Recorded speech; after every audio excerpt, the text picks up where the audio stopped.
Cricket from the Coat Hangers, and you're listening to Drop the Mic. That's what I mean. Come on, this ain't no bank robbery. This is your fault. I told you to get the buses. Fuck you!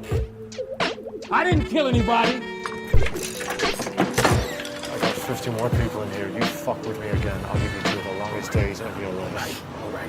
Just tell me what it is you really want, and I'll get it for you, I promise. I've told you, 2 buses, a plane. Right. And box seats behind home plate at Yankee Stadium. Come on, don't bullshitter.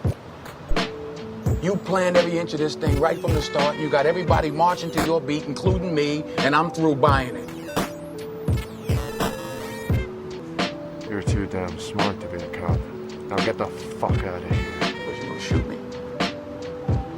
Do it, shit. You got nothing to lose. I damn sure ain't got nothing to lose, so shoot me. Do it. Shoot me. Fuck you. Tell them to send someone sane over here.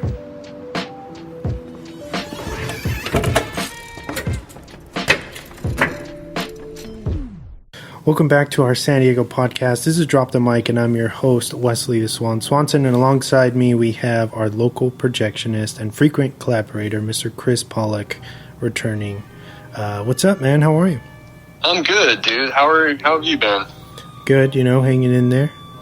Yeah. I mean, you and I talk pretty regularly. I would say so. First of all, I wanted to say thank you for doing this show. To close out February on a strong note. I'm pretty excited. Oh, you're absolutely welcome, man. You know that this is a movie that we both love, and I don't want to say it's underrated because it was actually a pretty big hit, but it's so fun. And there's a couple different reasons why we're going to cover this movie at this point in time, but it's a movie that you and I both really enjoy, and I'm super excited to talk about it. Definitely. So this is episode 208, Spike's Perfect Heist, where we will be discussing Spike Lee's 2006 caper film Inside Man. But first, we're going to tackle some of our usual warm-up segments, if that's all right with you. Of course. And now for a special news report. Brought to you by Drop the Mic. All right, man. Any news that you wanted to bring up before we dive into to my 2 pieces? I asked you about the news of the Running Man remake that Edgar Wright was planning on doing, which I'm excited about. Have you ever read the novel that movie is based on? I have not. Excuse me. The novel was written by Stephen King under his pseudonym Richard Bachman, which he wrote a handful of novels under, and a lot of them are very, very good, actually. And the Running Man novel is really good. It's pretty dark. Mm-hmm. It's like this futuristic game show. For those that don't know the premise, it's this futuristic game show where people compete on it basically to the death, and they get money for their family. The movie, the Schwarzenegger movie, I think we talked about this a couple months back, is pretty cheesy. I'm not a big fan of it. Yeah, if a movie needed to be remade, I feel like that one's pretty justified. Yeah, and from what I understand, Edgar Wright is going to stick to the original story that's in that novel, which is, like I said, is a lot grittier and darker. It's not like the neon. It's not like the neon cheesy game show feel to it. Mm-hmm. It actually has more of a reality TV feel to it. Only someone is running for their lives, basically, which is the basic premise, but it's a lot better than the movie made it to be. I don't know why they went super cheesy with that Schwarzenegger movie, but it's. I think I told you there's like top tier Schwarzenegger, and then there's like bargain basement Schwarzenegger, and that's a very lower tier movie. So I'm super excited to see a true to form or see it follow along the lines of the novel that's based on. So I'm excited for that whenever I can see it. I thought that was interesting that it was you had brought that up to me, how Running Man was a shitty movie, and then a few weeks later I see that Edgar Wright's like redoing it. That was crazy timing. It's the nature of the show, man, or the nature of things that you and I talk about, where all of a sudden it becomes relevant a couple weeks later. Yep. I meant to tell you the other day I was on the internet in the morning looking for, watching some news and everything, and I came across a video. All of a sudden they were talking about behind the scenes of Batman Returns. Yeah. And they were talking about Michelle Pfeiffer doing the whip trick that she does in Shrek's department store, where she knocks the heads off the mannequins. And apparently, as evidenced by the video, that was all one take. That was her doing it. She uses the whip, she knocks the heads off the mannequins, and uses it as a jump rope. That was all one take. Yeah. I think the first take, and that's what's in the movie. That's incredible. Yeah. And I was like, whoa, talk about the show being relevant, as always. Something pops up in the news or pop culture a couple weeks later. It's pretty fun. So you saw the video where they wait for her to finish the jump roping cue, and then everybody's goes crazy. Yeah, they cheer and applaud for her, which I would too. That was pretty awesome that she was able to master that. Also, I did read another article that was saying that Pfeiffer would be up for returning to that role if it was offered. I'm not sure in what capacity they were talking about, but there's another one where it was just like, what? Well, that's cool too, because we spoke at length about it at Christmas. I think she's incredible in that movie. I think she is very much is the MVP of that film. Mm-hmm. And her character is technically still alive in the universe. That's true. Yeah. Anything else on your end? I'm hoping I'm not blowing up one of your stories, but I just read that New York is going to allow movie theaters to open starting next week at 25% capacity and no more than 50 people per screen if the screen is a bigger, or if the auditorium is a bigger auditorium. That even sounds like it's pushing its limits. I would agree, but New York has, for as bad as they were last winter and spring, they have really turned things around. So if they're ready to kind of roll that dice, then that's pretty good.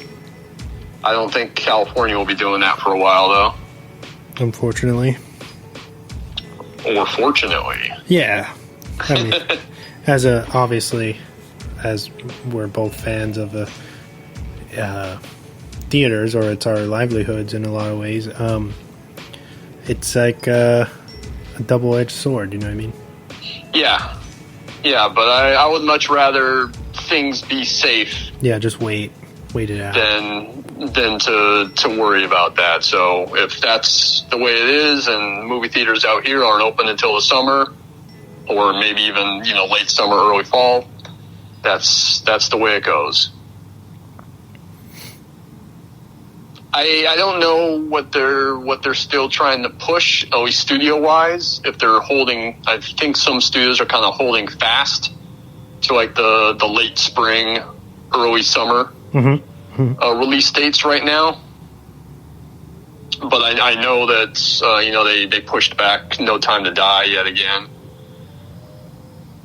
That was supposed to come out. I think they were planning on having it come out in April, and then they decided to push that back into the fall again.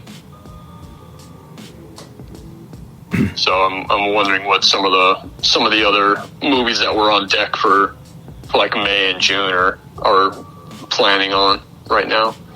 I wonder if we ever do go back to normal, and when these movies release, if it's going to help the box office, like the anticipation where people are just going to go nuts and just completely support these things that we've been waiting for far too long already. You know? I should hope so. I should hope that, you know, people are excited to see some movies. I'm really excited to see No Time to Die, and if I have to wait another year to see it in the theater, then I'm fine with that. You know, we talked on the year-end show about Dune. Like, I'm fine waiting to see Dune in the theater, however long that's going to be. I don't want to watch it on TV in my house. So I should hope that when theaters open back up for real, and, you know, everyone is hopefully vaccinated, or enough people are vaccinated and keeping it safe, and the pandemic finally heads into a real downturn, I hope that a lot of these movies that they've been sitting on, the studios, will bring people back.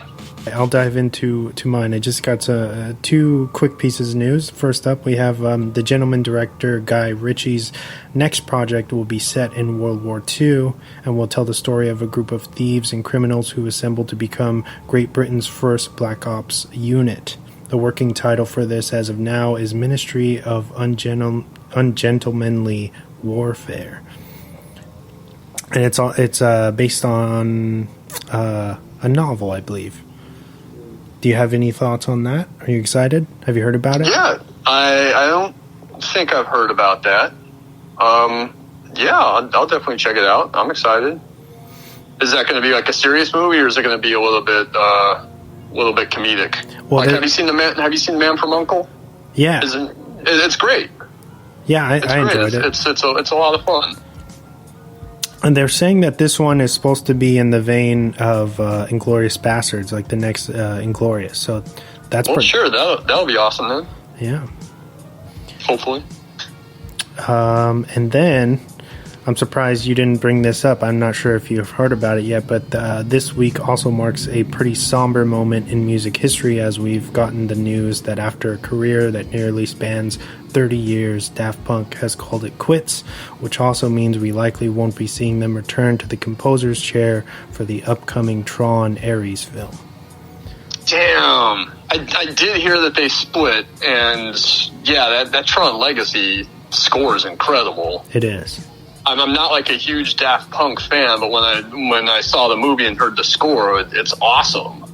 However, I think the guy's name escapes me right now, but they did co-write that with someone else, so it is quite possible that maybe he'll step in to do the score this time around. Damn, I wish Disney would have contracted them before this happened.